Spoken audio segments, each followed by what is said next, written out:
its latest report, the Global Alliance for Buildings and Construction points to the fact that the real estate sector is responsible for 40% of the world's carbon emissions.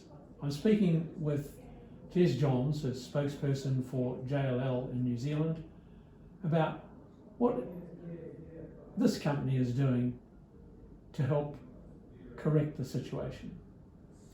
Thank you, Paul. Thanks for the opportunity today. Yeah, look, as you mentioned from JLL, JLL being a global company, and we've talked about a global report here that says real estate is responsible for 40% of the carbon emissions. So absolutely, we acknowledge that we have a role to play in that problem that's being created, but I think importantly now we have a role to play in the solution, both globally and here in New Zealand. What specifically are you doing? I think primarily the thing that we're doing is, and I appreciate this is probably going to sound a little bit weak as an opening gambit, but we're encouraging the right conversations, and I think that's the most important thing to do.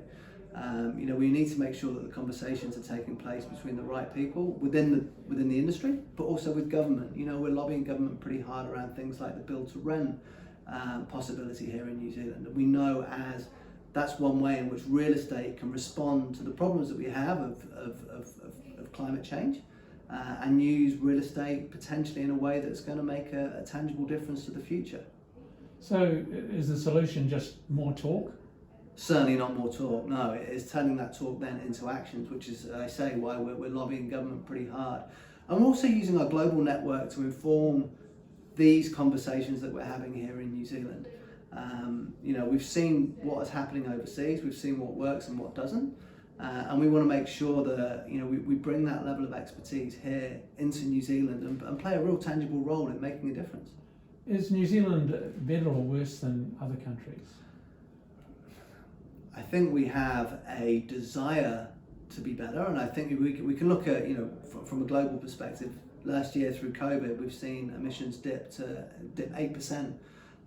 And so, how now do we've successfully come through COVID as New Zealand.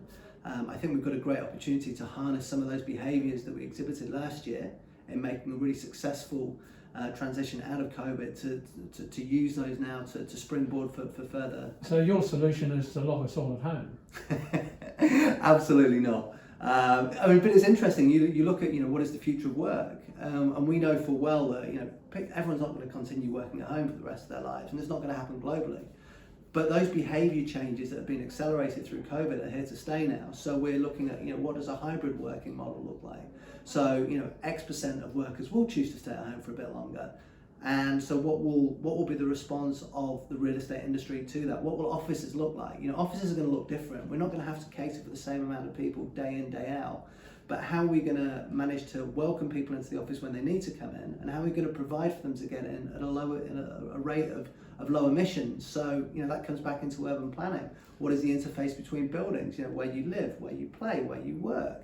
These are all the things that real estate can do to make a positive difference. Thank you very much. Thank you, Paul.